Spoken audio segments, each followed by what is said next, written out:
خرطوم على ربيع حي بينتوم ووقف لنا زي خطوم يا وزخوت جدودهم. Alors aujourd'hui, je vais vous parler d'une petite histoire que je vais vous raconter.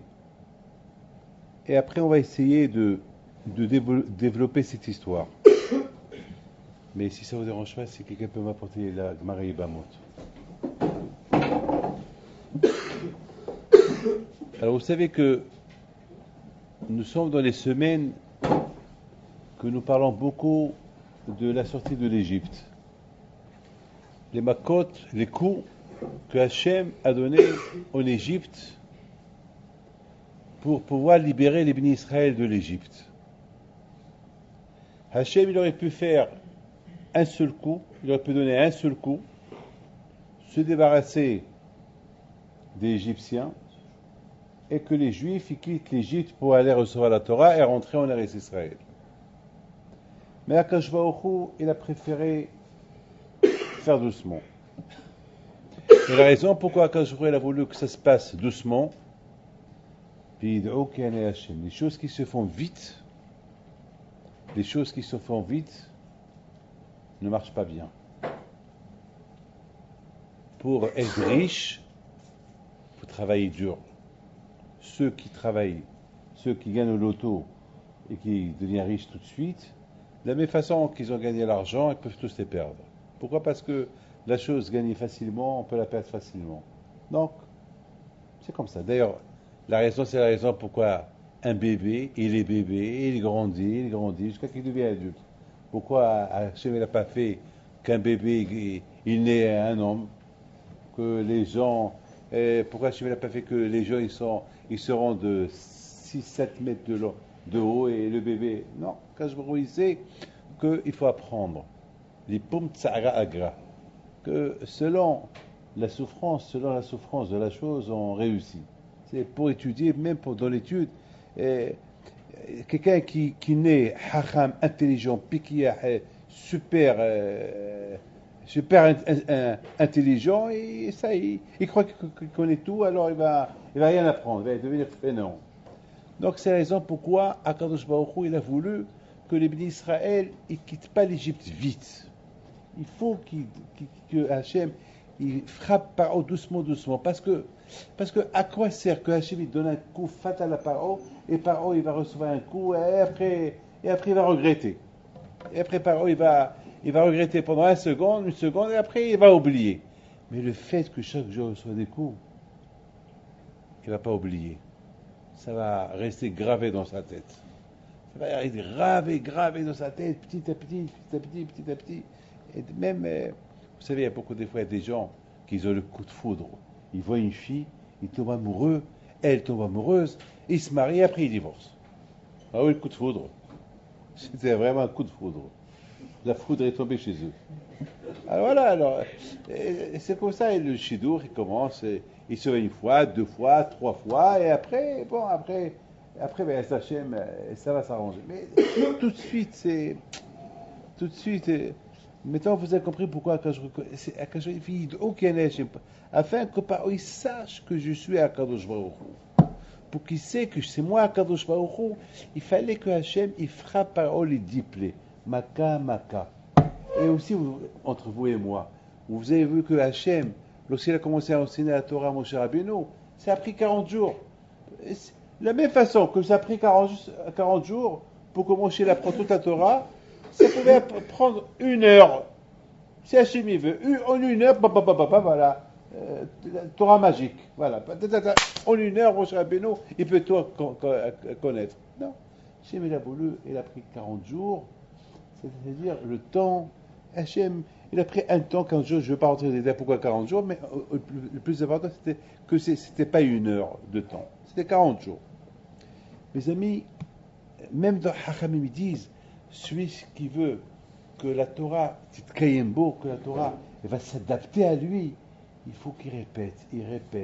Beaucoup de fois, je répète, je vous donne parole d'honneur. Beaucoup de fois, ça arrive qu'à force de répéter la chose, ben, je la comprends mieux.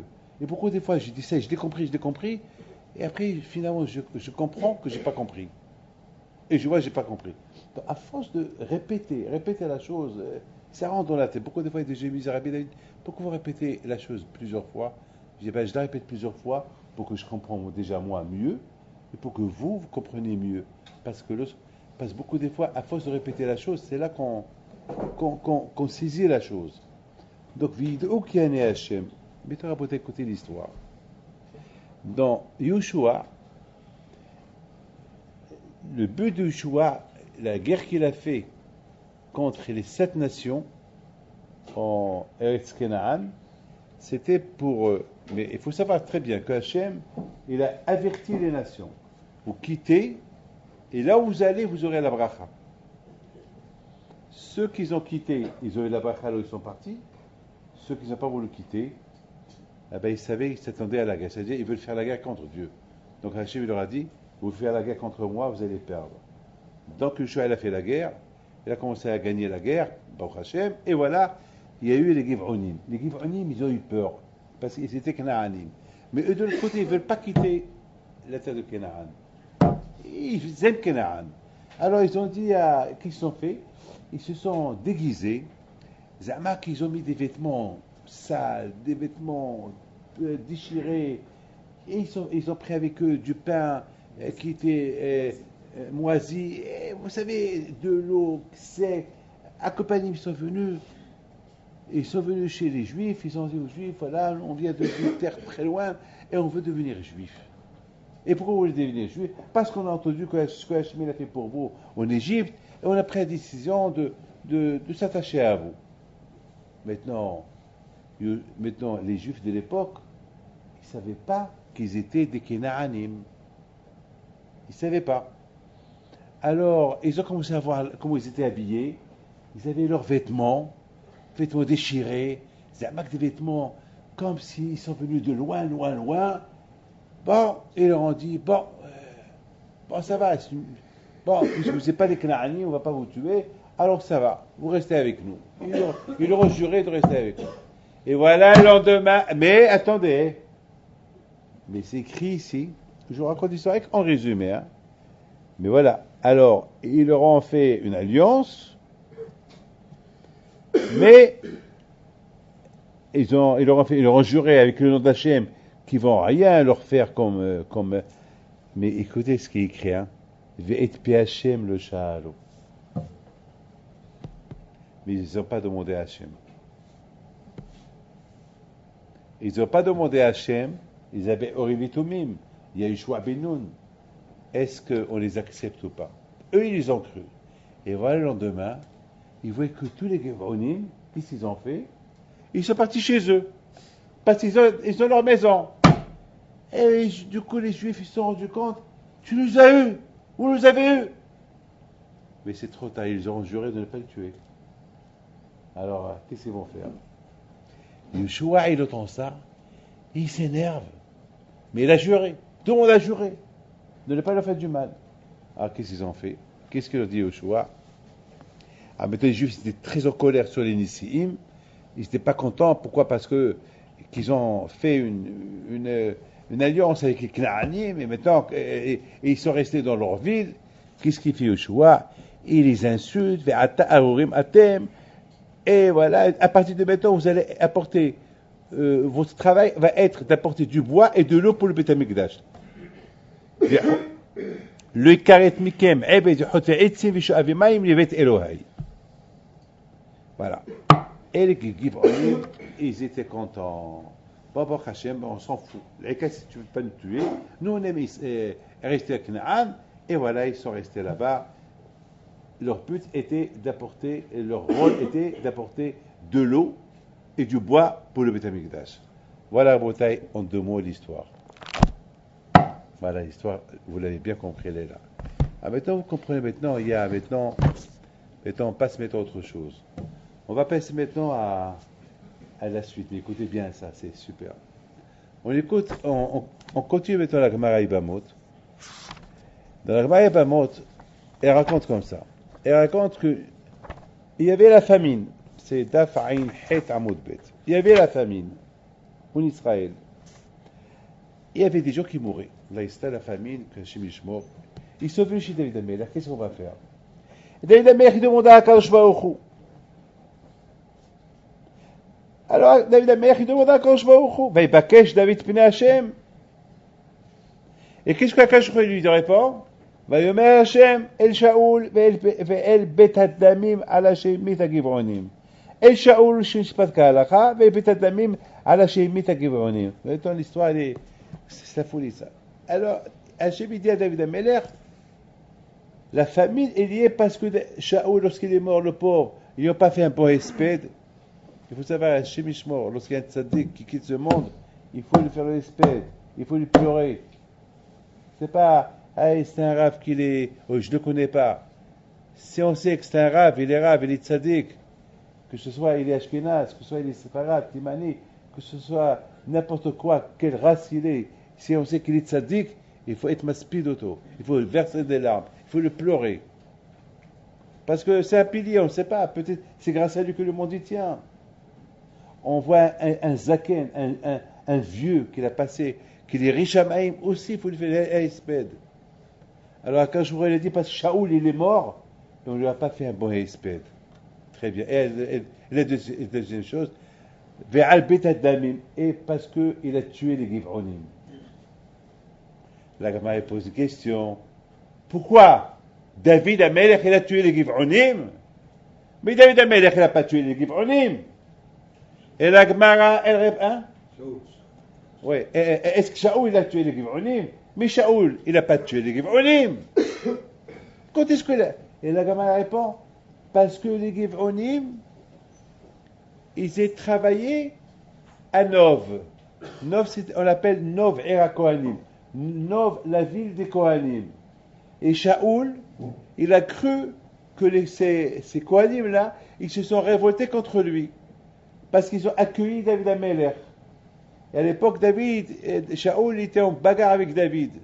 Alors, il s'est dit, peut-être Nov, les Kohanim, et David, ils sont en train de préparer un complot contre lui. Qu'est-ce qu'il fait Shaoul? Il va et les tue. Alors on les tue. Hein. Les Giv'onim, ils n'ont plus de parnassa. À l'époque, ils apportaient de l'eau et du bois pour le Beth Amikdash. Maintenant, qu'il n'y a pas les Giv'onim et qu'il n'y a pas la ville des Kohanim, et le Mishkan maintenant, il est vide, il n'y a plus rien. Donc les Giv'onim, ils n'ont pas de parnassa.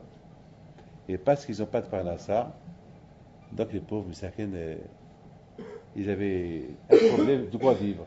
Donc c'est comme s'il les a tués. Donc on dit Ani Hajukimet, un pauvre, il est considéré comme un mort. Alors Hachem, alors David Amelech dit à Hachem, alors qu'est-ce qu'il faut faire? Elle lui a dit, va chez les Giv'onim, va allez-y chez les Giv'onim, demandez-leur qu'est-ce qu'il faut faire. Et David Amelech va chez les Giv'onim, il leur dit, bon, on s'excuse, on vient découvrir que c'est à cause de nous que vous n'avez pas de parnassa, et c'est à cause de vous qu'on a Mita Keneged Mida, c'est à cause de vous qu'il y a la famine. Alors maintenant, qu'est-ce que vous voulez faire? On s'excuse. Ils ont dit, on s'excuse. On s'excuse, comme ça. Comme ça. On s'excuse. Ah. Et cette histoire, elle est passée, il y avait presque 35 ans, 30 ans. 30 ans, on est sans parnassa à cause de Shaoul. Et maintenant, toi, David, tu nous dis, on s'excuse. Ça ne marche pas comme ça. Alors, qu'est-ce que tu veux? Qu'est-ce que vous voulez? On veut tuer, on veut pendre les enfants de Shaoul. Shaoul, il est mort. On ne peut pas se venger de lui. On veut se venger de ses enfants. Les pendre, on vous donne de l'argent. Non. On veut les pendre. Ils ont pendu 7. Ils sont restés pendus 6 mois. La Gemara Ibn Mot elle raconte. 6 mois. Alors qu'on n'a pas le droit de laisser un homme pendu une nuit. Et eux, ils ont laissé 6 mois. Et les gens, ils passent, ils voient un homme pendu. Il y avait un miracle qu'ils n'ont pas pourri, les corps. Et les gens, ils passent, ils voient un homme pendu. C'est quoi ça? Les Giv'onim, ils les ont pendus. Et pourquoi ils les ont pendus? Et c'est qui? C'est les enfants Shaoul. Shaoul! Le roi Shaoul, ses enfants, oui. Et pourquoi ils les ont pendus? Parce que Shaoul leur a enlevé la parnassa. Et alors? Eh bien, Mida Keneged Mida. Coup pour coup. Lui, il leur a enlevé la parnassa. C'est à cause de ça qu'il y a eu la famine. Et c'est eux qui ont décidé ce châtiment. Alors les gens, lorsqu'ils entendent ça, ils insultent les Giv'onim, qui crèvent ces Giv'onim, qu'ils ont fait ça. Quelle cruauté. Mais ça fait un Kiddush Hashem. Le nom d'Hachem a été sanctifié. Et la Gemara, elle raconte, il y a eu 150 000 conversions. 150 000 Gouyim qui se sont convertis au judaïsme à cause de ça. Kiddush Hashem. Mais j'étais en train de réfléchir. Je vous en prie, vous allez m'écouter. Je sais que c'est la fin de la journée. Moi aussi, j'ai passé des mauvais moments. Et après, je vais parler sur autre chose. Je me suis posé une question. Pourquoi Kadosh Baruch Hu a puni Shaoul de cette manière? Je ne comprends pas. Je ne comprends pas. Alors si maintenant je jette quelqu'un qui travaille chez moi, il a plus de parnassa, quoi, je suis condamné à mort ou quoi? Alors quoi, attends, c'est pas mon problème. Moi j'ai tué, Shaoul il a tué les Kohanim parce qu'ils étaient contre lui. Eh ben c'est tout.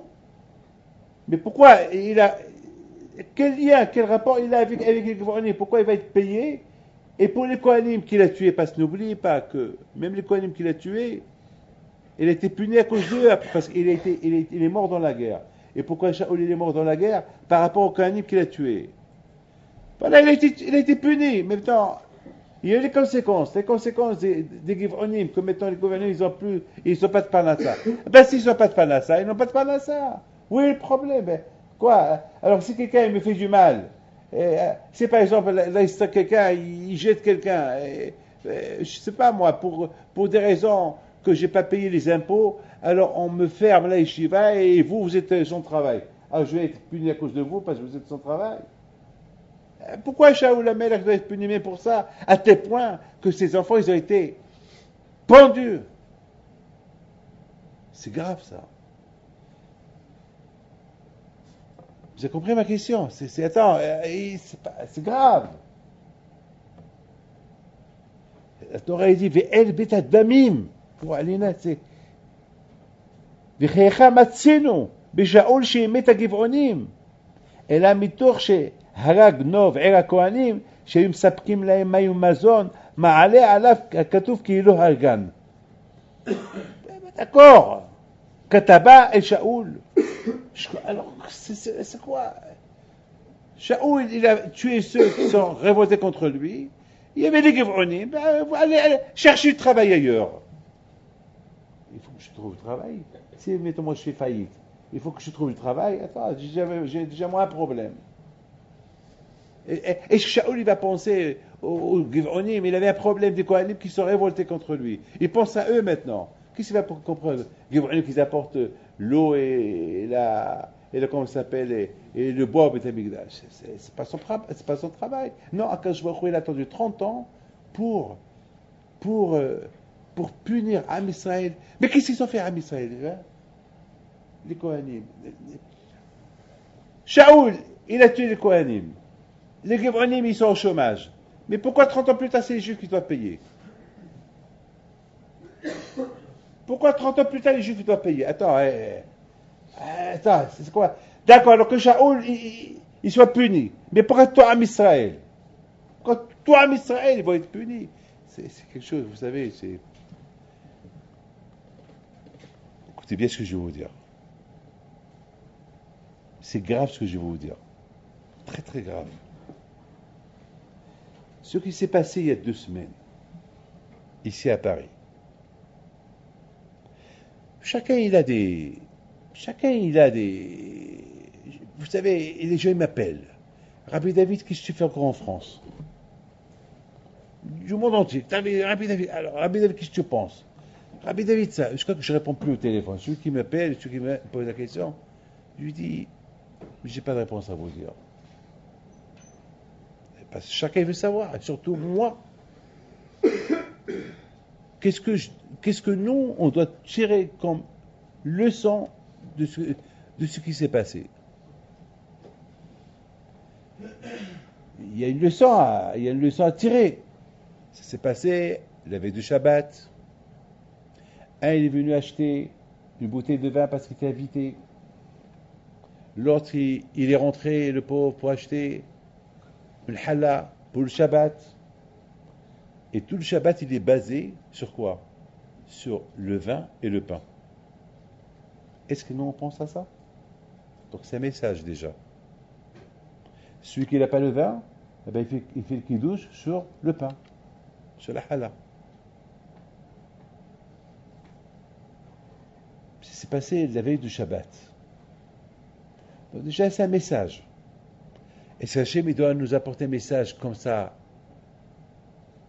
tellement dur pour qu'on pense au Shabbat. Je ne sais pas. De toute façon, chacun, il y a beaucoup de gens qui se posent des questions. Pourquoi? Bon, moi, il y a beaucoup de choses à retenir. Il y a beaucoup de choses à dire. Mais moi, David Pinto, je retiens une seule chose. Il y a certaines choses que je ne peux pas les comprendre, ces choses-là. Qui suis-je, moi, David Pinto, pour entrer dans les hishvonotes de Hakadosh Baruch Hu?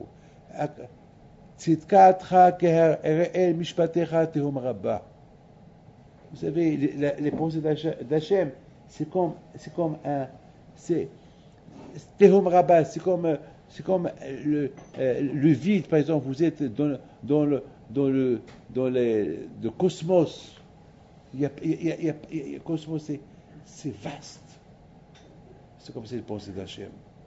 Les pensées d'Hachem, Tehom Rabba, on n'a aucune idée pour comprendre qu'est-ce que Hachem veut de nous. Qui suis-je, moi? C'est pour ça qu'on dit que Abraham, Yitzhak, Yaakov, leur grandeur, ils étaient élémim devant Hachem. Ils étaient comme des élémim, comme des muets. Ils ne répondaient pas. Ce que Hachem dit, ils acceptent. Ils l'aiment, ils ne parlent pas. Hachem dit à Abraham, tu auras des enfants, de tes enfants, tu auras une nation. Il était content, et après il dit, prends-le, tu l'égorges. Il n'a rien dit. C'est ça, Abraham Abino. Il aime, il dit rien du tout. Il accepte. Après, moi, ce que j'ai retenu de tout ça, c'est catastrophe, mais ça s'est passé vendredi soir, Shabbat, le pain et la challah. Il faut se renforcer dans le Shabbat. Qu'est-ce que je dise? Je vais dire à Hachem, pourquoi tu as fait ça? Qu'est-ce que je vais me poser, pourquoi tu as fait ça? Et je vais retenir ce que je peux comprendre. Qu'est-ce que je peux comprendre? David, il faut te renforcer au Shabbat, il faut faire un peu plus de Shabbat. Et c'est tout. C'est tout ce que... Vous savez, hier soir, pour Betrivka, au gala de Betrivka hier soir, j'ai répété cette phrase-là que je suis en train de vous dire. Et ça a donné... Beaucoup de gens parlaient que de ça. Message du Shabbat. Parce qu'il n'y a rien à retenir. Sur Hachem, on n'a pas le droit de poser de questions. Alors, il faut se poser la question. Il faut plutôt trouver des solutions, et non pas des questions. Pas se poser des questions et pas de réponse. Il faut trouver une solution, c'est tout. Rabota, écoutez très bien. C'est écrit dans l'histoire que je vous ai racontée, les Gévonim qui vient et qu'ils se déguisent et ils mentent. C'est des menteurs. Ils ont dit, mais Hoka, on vient d'une ville très, très, très, très loin. Et la preuve, voilà nos vêtements. Il y a beaucoup de poussière dans nos vêtements. Ah, ils ont cru. Ils ont montré le pain. Vous voyez, le pain, non, il n'est pas chaud. Le pain, il est vieux. Regardez, même de l'eau, on n'a plus. On avait du vin, regardez, il n'y a plus de vin. Et les chaussures déchirées parce qu'on a trop marché. Et ils ont cru. Et Hachem le Shalom. Mais demandez à Hachem. Non. Ils ont juré. Ils ont accepté. Le lendemain, ils se sont rendus compte qu'ils ont menti, mais c'est trop tard, ils ont juré. C'est écrit dans la Torah, Al Pe Hashem Mihanu, mais Al Pe Hashem Isa'u. Un juif, il ne peut pas se comporter comme qu'il veut. Même les halachot. Se laver les mains. Il y a des halachot comme se laver les mains. Manger, il y a des halachot comme manger. Même aller avec ta propre femme, il y a des halachot comme aller avec ta propre femme. La kedusha, la sainteté. Voir, qu'est-ce qu'il faut voir, qu'est-ce qu'il ne faut pas voir. C'est Al Pe Hashem. Notre Am Israël, il vit à travers la Torah. On ne vit pas à travers ce que nous on veut. Même lorsqu'on monte dans l'avion, il faut derrière.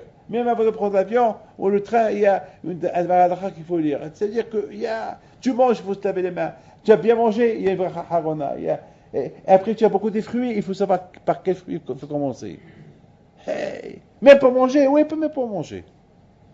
C'est comme ça, oui, c'est comme ça. Tu gardes la tête, tu te laves les mains. Tu as la tête nue, il faut mettre une kippa sur la tête. À quoi, j'ai rien à faire? Non, je peux pas. Et même le matin, je me lève le matin, lorsque je veux chausser mes chaussures, tu commences par le pied gauche. Hé! Quoi? Pas le pied gauche, pied droit.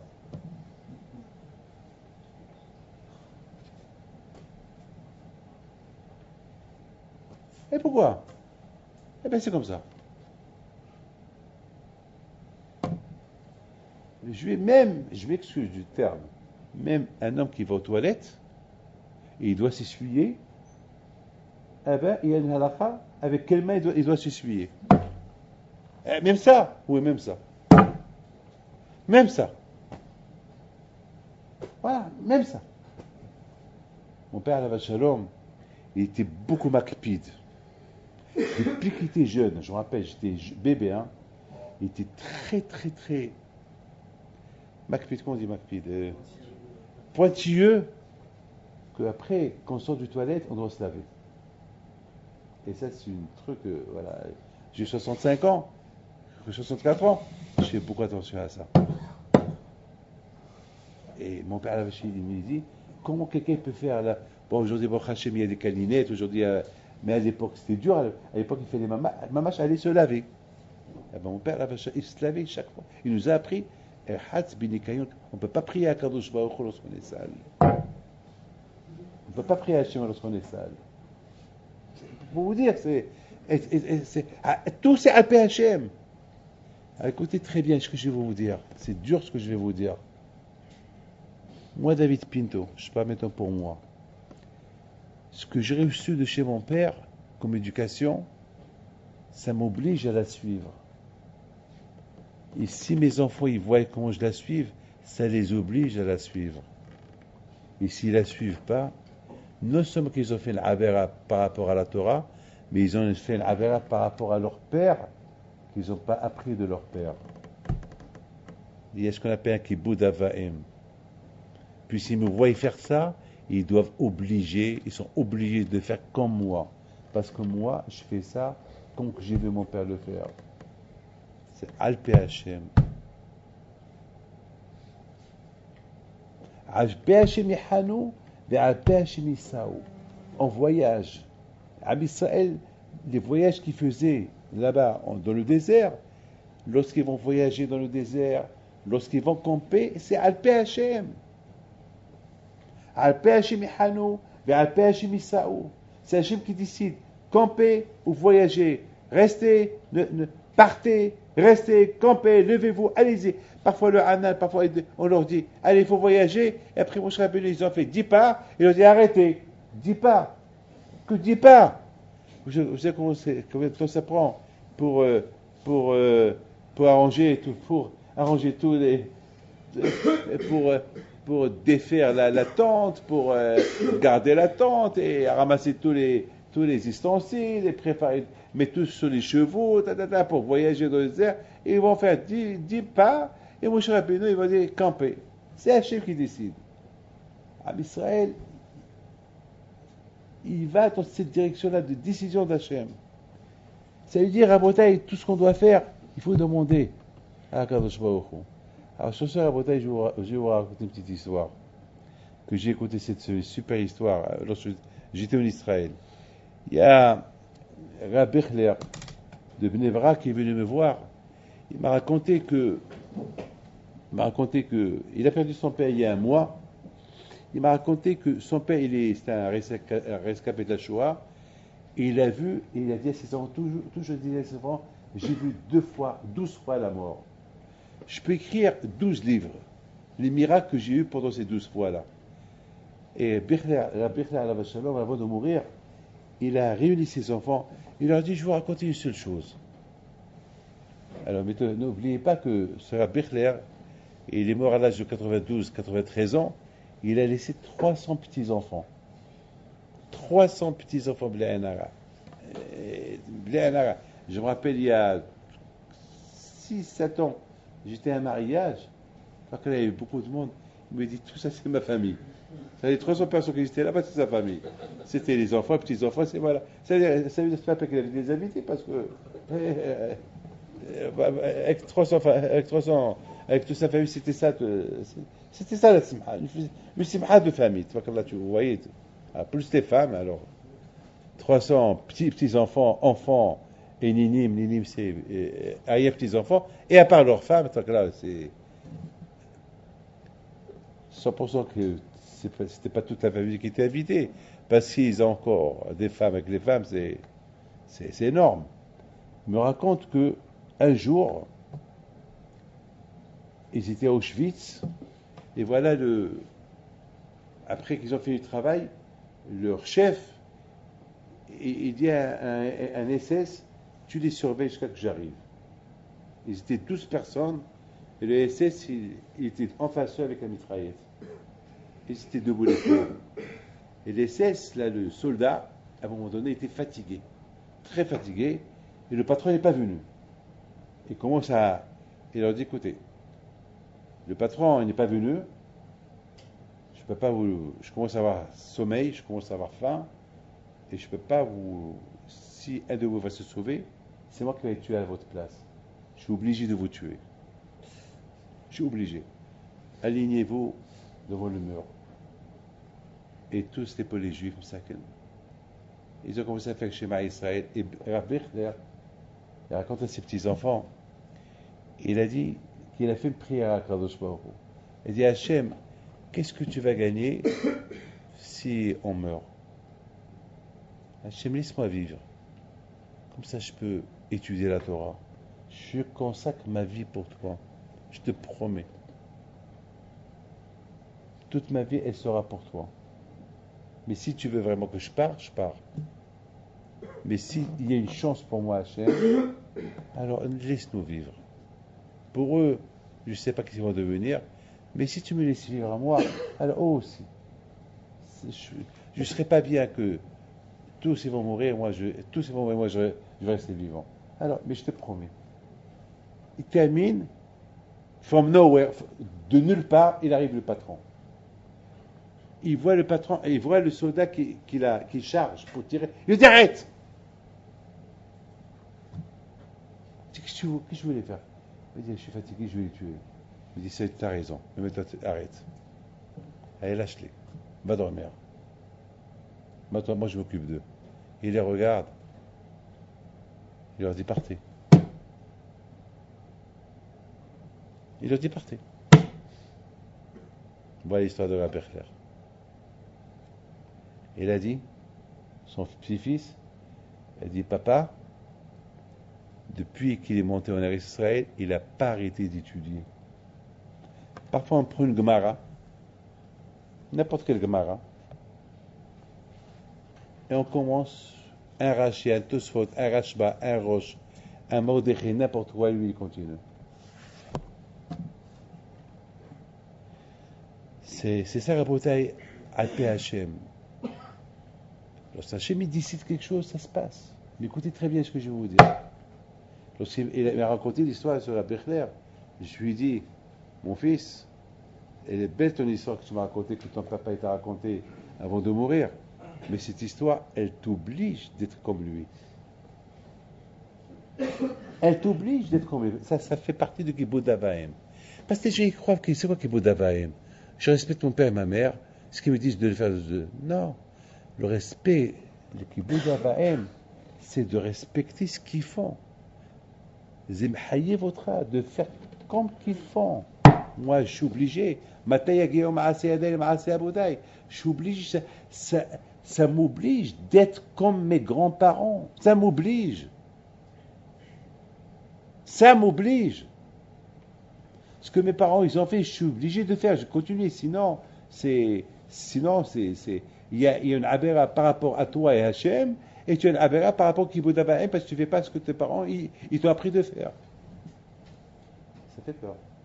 Ah, mais voilà comment j'ai répondu à ma question. Est-ce que le pauvre Shaoul, il doit payer? Est-ce qu'Am Israël doit payer pour Shaoul? Shaoul, tu as tué les Kohanim, à cause de toi, les Giv'onim, ils n'ont pas de parnassa, et nous on paye à cause de toi 30 ans plus tard, pourquoi? Parce que nous tous, écoutez bien, c'est très fin ce que je vais vous dire, parce que nous tous, on est conscients que les Juifs, lo sha'alu Hachem. Les Juifs, ils n'ont pas demandé à Hachem. Et moi, je sais qu'ils n'ont pas, puisque nous tous, on sait que ce que les Juifs, ils ont fait avec les Kohanim, ils n'ont pas demandé à Kadosh Baruch Hu, puisqu'ils n'ont pas demandé à Kadosh Baruch Hu, est-ce qu'ils doivent les accepter ou pas? Et il est venu Yeshua, il leur a juré de les accepter, donc nous tous, on est conscients, nous tous, on est dans le coup. Vous avez compris? On est tous concernés, parce que je sais que Shaoul, que Yeshua, il a mal fait. Les Nissim, ils ont mal fait, ils n'ont pas demandé à Kadosh Baruch Hu. Alors, puisqu'ils n'ont pas demandé à Kadosh Baruch Hu, ils ont juré de leur donner le Parnassa, alors on doit leur donner la Parnassa. Et si Shaoul, il a tué les Kohanim, et à cause de Kohanim maintenant, ils n'ont plus de Parnassa, alors nous, à nous de leur trouver du travail. Parce qu'on leur a juré. Mais moi, David, je vais jurer. Oui, mais mon grand-père a juré. Alors, je suis le garant de mon père.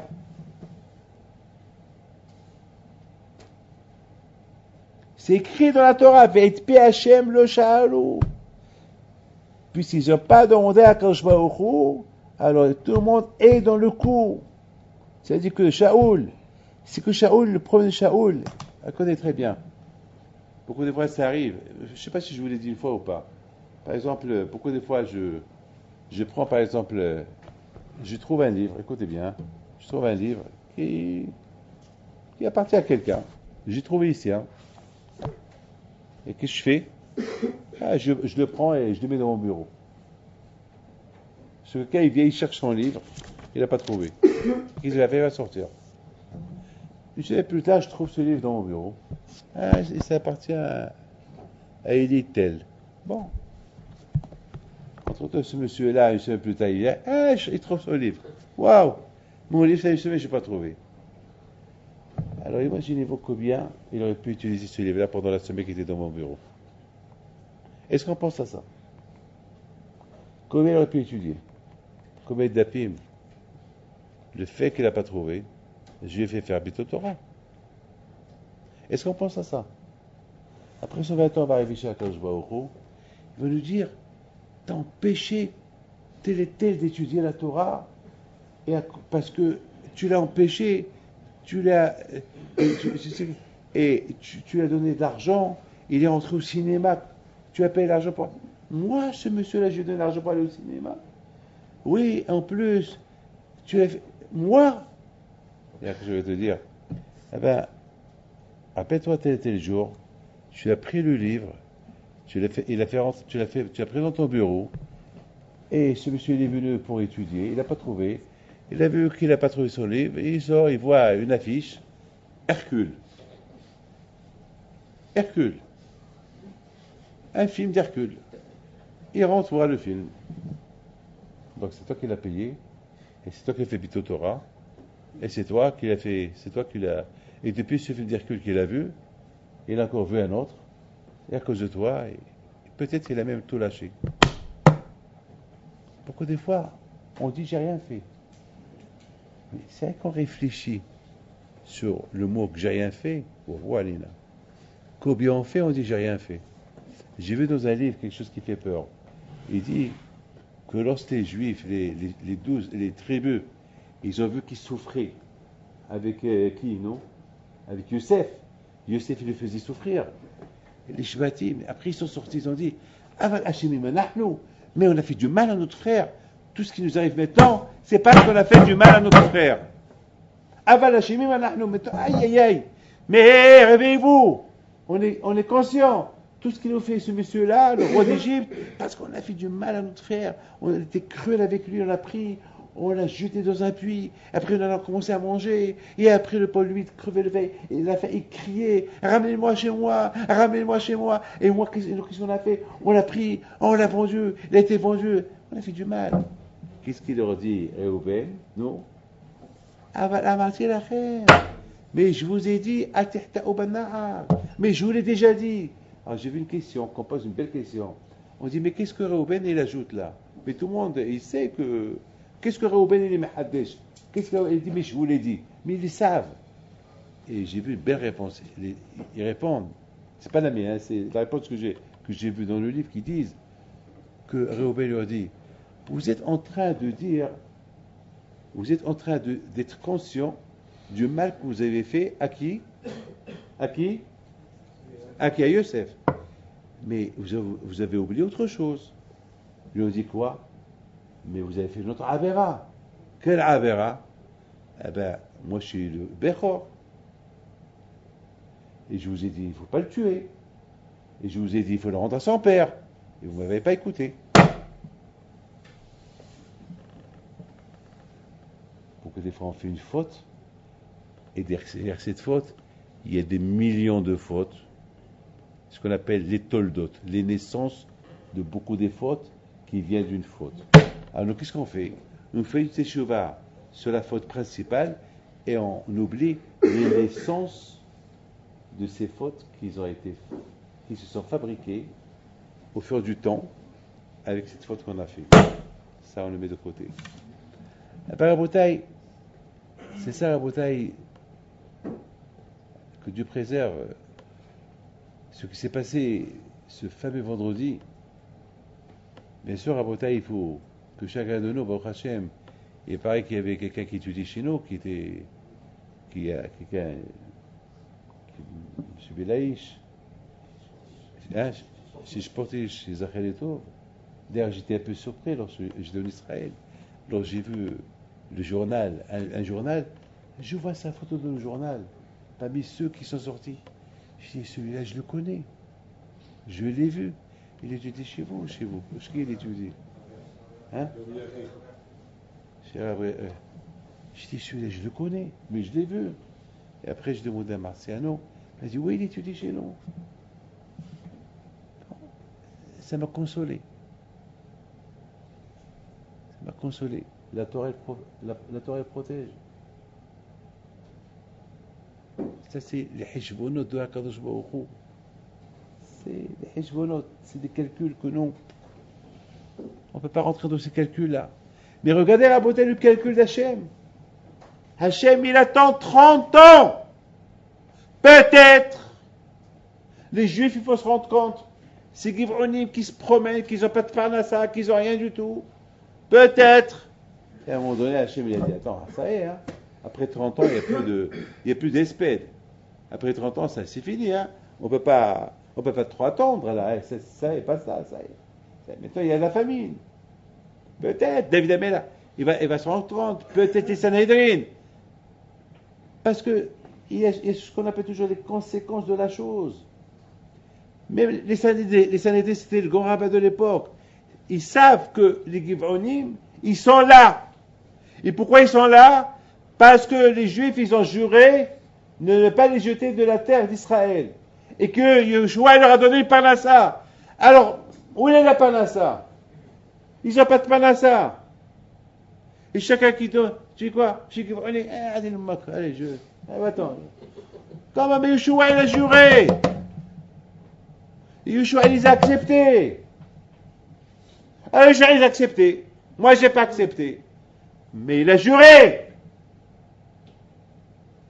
Yeshua, c'était le roi de l'époque.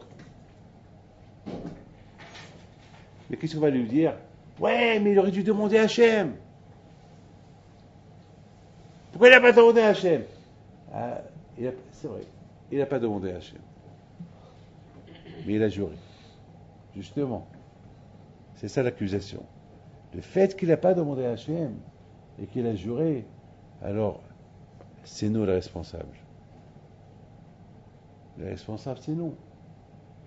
D'ailleurs, les Juifs, ils sont venus chez les Nissim. Mais pourquoi vous avez fait ça? Ils nous ont fait un coup, ils nous ont eu. On ne peut rien faire, on a juré. C'est-à-dire que les Nissim, ils ont juré au nom de tous les Juifs. Parce que lorsqu'on jure au nom d'Hachem, il n'y a pas d'Hatara. On ne peut pas faire une Hatara. C'était le Sanhedrim, c'est Nissim. C'était un serment. Waouh! Chaque nasi, il représente tous les Am Israël. Tous les Nissim, ils représentaient. C'est-à-dire que c'est que tout Am Israël a juré.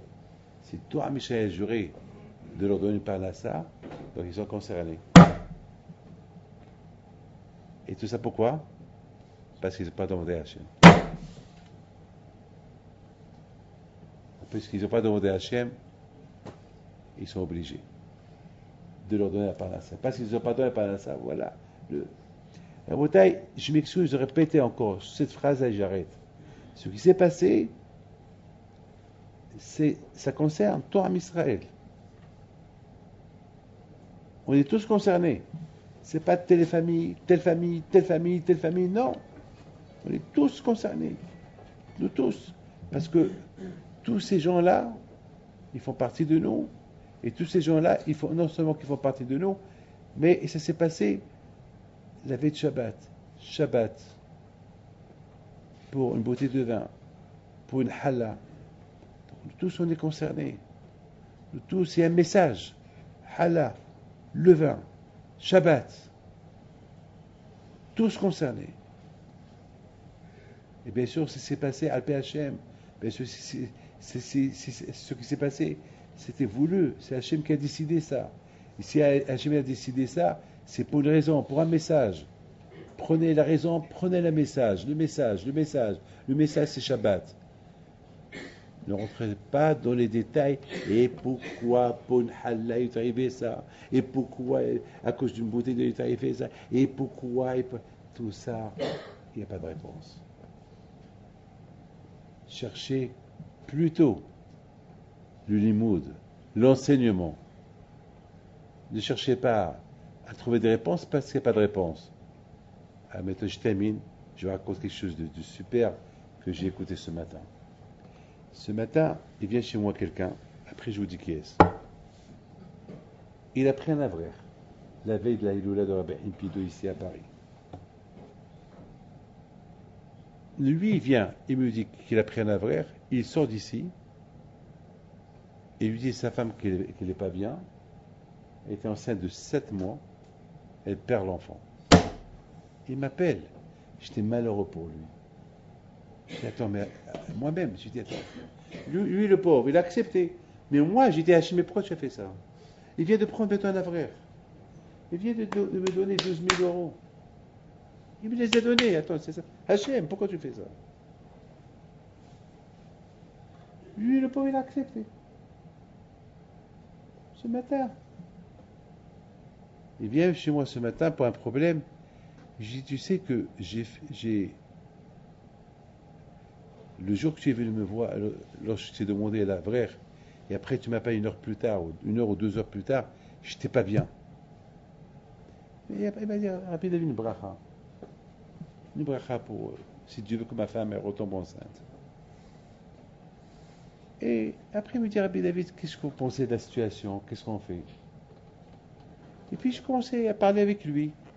On commence à discuter. On commence à parler de ce qui s'est passé. Hyper cachère. Je dis, vous savez, Rabbi David, ma femme, elle devait aller là-bas. Mais après, elle est partie chez Charles Trader. Et tout ça s'est passé 1 heure avant que ça s'est passé, le drame.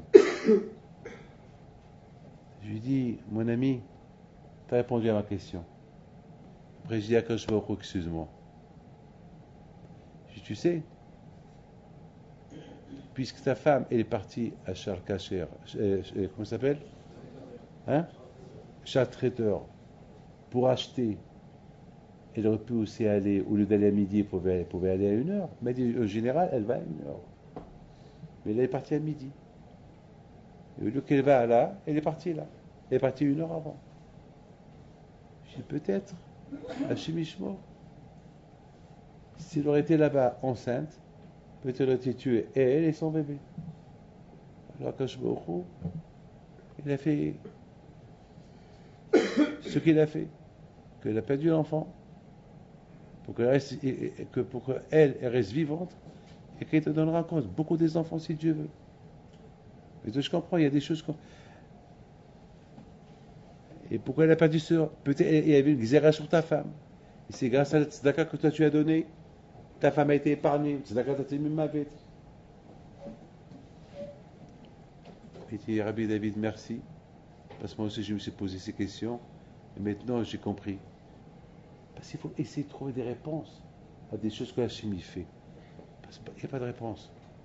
Donc moi, lorsque j'ai écouté son histoire, j'ai dit 100% que cette femme-là, elle devait aller là-bas à 1 heure. Et à Chimishmor, on ne sait pas ce qu'il aurait pu se passer. Et je ne sais pas, à Chimishmor. Alors quand je l'a fait, qu'au moins elle perd un enfant qui n'est pas connu dans ce monde-là. Bien sûr, on aurait souhaité que le papa, mais à Kadosh Baruch Hu, il a ses hishbonot. Au moins que la maman, elle reste vivante. Et la maman, elle est encore jeune, si Dieu veut. Elle peut retomber enceinte encore. Elle a déjà des enfants. Elle est encore jeune. Elle a à peine 27 ans. Elle peut, si Dieu veut. Mais déjà, sa vie, elle a été épargnée grâce au tzedaka que son mari l'a fait. Et c'est comme ça. Sinon, il ne faut pas se poser des questions. Quand je parfois, il nous envoie des flashs pour comprendre. Voilà, moi-même, j'étais un peu agité avec Hachem. Je ne l'ai pas fait par méchanceté, je l'ai fait que par peine. Mais maintenant, ce matin, je me suis ridiculisé devant Hachem. J'ai dit, Hachem, tu m'excuses. Tu sais ce que tu fais. Tes choses à toi, je ne les comprends pas. Je ne les ai pas compris, je m'excuse, je suis désolé. Voilà. Tout ce qui vient, combien chacun de nous il doit comprendre la chose. On est responsable, chacun est responsable de l'autre. Moi, je suis responsable de vous, chacun. Et chacun est responsable. Chacun, on est tous. Chacun est responsable. Dans les bonnes choses, chacun doit toujours penser bien pour que ce bien qu'il fait, ça va être bien pour tout le monde. Faire quelque chose de mal, ça va faire du mal pour tout le monde. C'est de la folie ce que je vous dis. Am Israël, les Siim, ils ont juré au nom de toi, Am Israël, ce serment qu'ils ont fait pour les Givonim, au nom de toi, Am Israël, c'est pour toutes les générations. C'est pour toujours. Non-stop. C'est vrai, il vient Shaoul, il tue les Kohanim, c'est pas de sa faute. Mais Shaoul, mais réfléchis une seconde. En tuant les Kohanim, les Givonim vont être en chômage. Et s'ils sont en chômage, avec comment ils vont vivre? Et ils ont juré, on leur a juré qu'eux, ils vont travailler au Beth Amikdash. Maintenant, tu as détruit le Beth Amikdash, le Mishkan, il n'y a plus de Kohanim, il n'y a plus de travail, il n'y a rien du tout. Mais et eux? Mais tu vas dire, mais c'est pas de ma faute. Non, c'est vrai, c'est pas de ta faute. Mais attends, mais la Torah s'écrit dans Yeshua que les Nissiim, ils n'ont pas demandé à Kadosh Baruch Hu. Puisqu'ils n'ont pas demandé à Kadosh Baruch Hu, donc c'est eux les responsables. Parce qu'ils n'ont pas demandé à Kadosh Baruch Hu s'ils acceptent les Givonim ou pas. Et puis maintenant, ils n'ont pas demandé à Kadosh Baruch Hu, alors le serment qu'ils ont fait pour maintenir, pour laisser les Givonim vivants, ça tombe non seulement sur eux, sur leurs descendants. Ça veut dire que jusqu'à Mashiach il vient, on est responsable des Givonim si à Mishkan. Bon, n'oubliez pas que Yeshua, il a bien limité qu'on devait s'occuper des Givonim uniquement tant qu'il y a le Beth Amikdash. Mais à cette époque, il y avait le Mishkan. Puisqu'il y avait le Mishkan, lorsqu'il a tué les Givonim, le Mishkan aussi était en chômage. Il n'y avait plus, je ne sais pas comment ça s'est passé après, mais à Kobani, les Givonim, ils n'avaient plus de travail. La bataille combien? Il faut toujours réfléchir, lorsque quelqu'un fait une avera, vous comprenez, c'est pour ça qu'on dit avon avot albanim. un papa, il fait une avera, c'est l'enfant qui l'encaisse. Mais si l'enfant, il répare la avera de son père, alors c'est fini. Le bon Dieu va pardonner la avera du père. Mais si l'enfant, il continue, il suit la avera de son père, alors il va encaisser. Ah, mais j'ai rien fait, mais tu suis. Mais c'est pas de ma faute, c'est mon père qui m'a appris. Ah ben tant pis pour toi. La bataille Yiratzon que je dois toi, que j'ai fait, et Nishmat, ces 4 sadikim qui sont partis Mina Olam, et Nishmat, tous ceux qui nous ont quittés, et qu'Akash Baruch Hu Be'ez Hashem, Yoma Etzarotenu Dai, et n'oublie pas que nous sommes dans le mois des Shuvavim, le mois de la Teshuvah, le mois de la Géoula, le mois que chacun de nous doit se renforcer, et Ratson que Akash Baruch Hu, il protège Am Israël de là où ils sont, et que Hachem protège la France. N'oubliez pas qu'on habite en France, et si les Français sont atteints, nous, si on est atteints avec eux, et que Hachem protège tout le monde.